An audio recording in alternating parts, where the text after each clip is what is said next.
Southern University. Okay. When and where were you born? I was born in the Negro Hospital here in Houston. That's not far from the campus, located on Ennis and Elgin. They now call it the Riverside Hospital. And I was born October 9th, 1943, Oh, okay, awesome. Where did you grow up? in Houston. In Fifth Ward for the first few years, in Kelly Courts, which was called Kelly Courts when I was young, but now they call it Kelly Village. And then eventually my parents bought a home in Galena Park, and I grew up in Galena Manor, not far from the Port of Houston. But Oh, I've been in Houston. In my early years, I was in Houston, okay, so majority of your life's been here. majority. But I have lived other places. I lived in New York 5 years, and I lived in College Station when I was at Texas A&M for 5 years. Okay, that's awesome. What was some of your most memorable childhood stories? Oh, I enjoyed the fact that my mother would design my dresses and put me in style shows at the historical E.O. Smith campus, which was called Wheatley then. And I used to love to play the piano. And I remember as a little girl sitting on the steps of Kelly Village listening to a lady play concert music and said, oh, when I grow up, I want to play the piano like that. And my daddy did invest in me. And I started music like about 6 years old and studied music till I was 18 years old. In fact, I even studied under Dr. Reinhardt. A building is named for him on campus. And then I love mathematics because of my mother. She was very good in mathematics. She graduated high school at 14 and a half years old because she was skipped in those days.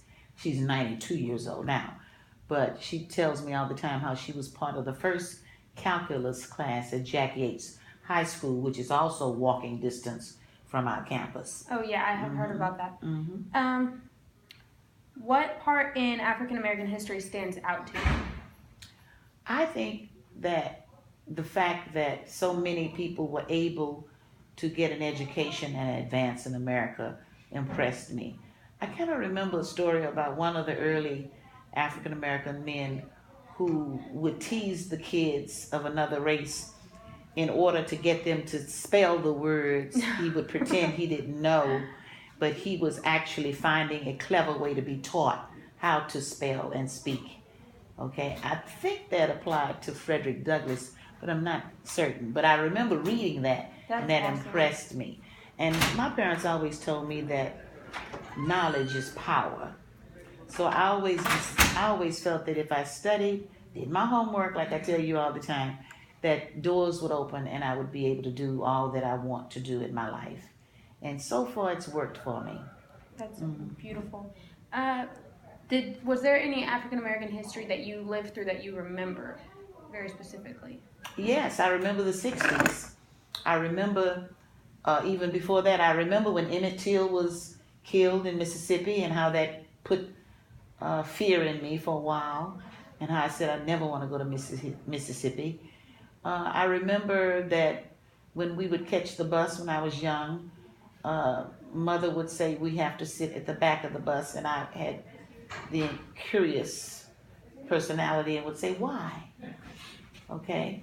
I remember that when we would go downtown, there were water fountains. One dirty, broken one would be called colored, and the other clean one would be called white only. I remember how she would tell us before we would go downtown to use the restroom, because when we get downtown, it may not be a comfortable situation. So some of those things stuck with me in my life. It's amazing that you lived through both that and you attended Texas Southern, because in this I went to Texas Southern. I really was admitted to UT Austin, but my father's friend's daughter rather, who finished from Jack Yates and was a valedictorian, went to UT a year earlier than my graduation year and was not treated fairly and came home a little bit nervous and upset.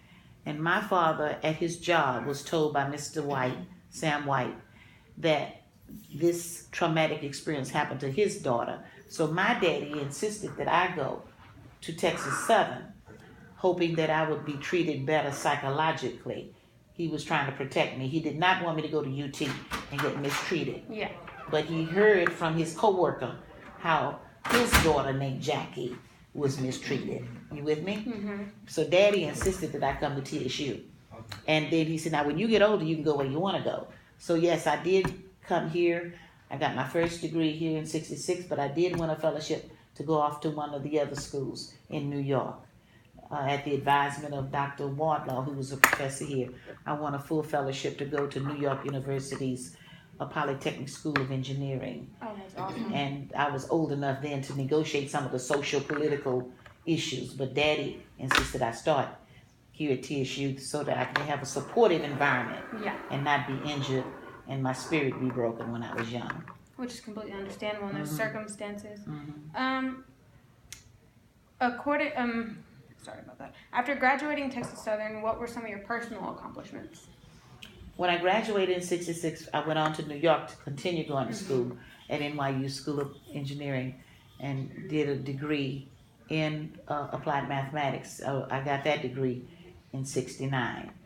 I worked on Wall Street for Merrill Lynch doing statistical analysis. I worked with an econometrician from Harvard, and he taught me how to do trend analysis and forecast to try to get an idea about the price of commodities for investments.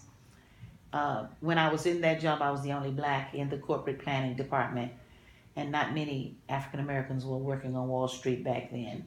So it was socially a challenge. And I met Eugene DeLoach, who was also working at NYU's School of Engineering, and he said he thought I'd make a great teacher. So I paid attention to Eugene and went to an interview for State University in New York, Stony Brook, and was hired as a lecturer of mathematics. And that's how I started my career. That's when I started teaching, at the advisement of Eugene DeLoach, who is a doctor and who was the dean of the School of Engineering at Morgan State University. That's where he is now. Hey, in fact, he started the engineering school at Morgan State University. That's awesome. I remember you saying in class that you worked with the president as well. Can you tell me about that? I traveled with the president August 2000. I do write, and I was working with a journalist named Prince Jibril Adeligan. And Prince Jibril Adeligan was from Nigeria, a very smart, politically wise guy. And he got invited to travel with President William Jefferson Clinton and asked me, did I want to go on that trip? Because I write on the side. I was writing editorials and other international articles at the time. So I invited my pastor to go over the invitation to make sure it was authentic, because I couldn't believe I was being invited to travel with a president of the United States and with Mr. Jibril and that entourage. And my pastor and I and Jibril sat down and we went over it, and the invitation was authentic. And my pastor decided to support the trip and wrote a check for $28,800 for me, Jibril Adeligan, and the pastor to go with President William Jefferson Clinton from Andrews Air Force Base to Abuja, Nigeria, to meet with President Olusegun Obasanjo. But remember now, it was two planes, Air Force One, Air Force Two. The civilians and people like me traveled on Air Force Two. Your president always travels on Air Force One. But anyway, our itinerary included leaving from Maryland, the Andrews Air Force Base, and then a 16-hour nonstop flight to Abuja, Nigeria, met with Olusegun Obasanjo and other dignitaries in Aso Rock in Abuja, Nigeria, which is like their capital, or White House. And then we left, the two planes and entourage left and went to Arusha, Tanzania, to the Burundi Peace Conference, and leaders from all over the world were there, including Nelson Mandela at the time. And we went to that conference, and after leaving that conference, the President, William Jefferson Clinton, at the last minute decided he wanted to add to the itinerary and take both planes to Cairo, Egypt, so he could meet with Mubarak. And so we flew from Tanzania to Cairo, Egypt. And while the president met with Mubarak on Air Force One to talk about some of the Middle East issues that affect Israel, we were able to tour and look around, and I saw the Giza pyramids and other things in Cairo. And then eventually we all left Cairo, Egypt, and flew nonstop 16 hours back to the United States and landed at Andrews Air Force Base. And then I came on back home to Houston. So I consider that I was invited to do things at that level because I was prepared as an analytical thinker and a writer and communicator. And I think that's why the doors open for me to get those kind of experiences. As you always tell us, you did your homework. I did my homework, that's right. And my final question would be, what did attending an HBCU mean to you? It meant a lot to me because I had the social nurturing and support that I needed when I was young. I started college 17 and then turned 18 in October.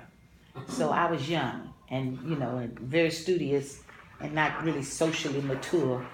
So being here with the professors taking an interest in me helped me develop fully. Not to just be studious, but to know how to move around and get along with people. Because see, I spent a lot of my time when I was young playing the piano, the oboe, the bassoon, and doing my math, which means I didn't have a lot of time to be looking at people and doing people stuff. Yeah. I was too busy with my metronome and my piano, my oboe, my bassoon. You hear me? I was just at winning competitions and having fun. So actually, by being here, it opened my eyes to see people and to interact with people more. But when you're very studious, you can be very selfish because you're just in your stuff. And so by coming to TSU, I had to open my eyes and interact with other people. Okay? That's awesome. It was a social advantage for me. Your story, I love that you lived through the time period you did where y'all were earning y'all's rights, and then earning our rights, yes, as well as attending an HBCU and being only black on Wall Street, not one of the onlys, but one of the few blacks on Wall Street. That's at Merrill Lynch on 70 Pine Street. I'll never forget that. That's awesome. And this has been Jade with Professor Jackie Giles here at Texas Southern. Thank you.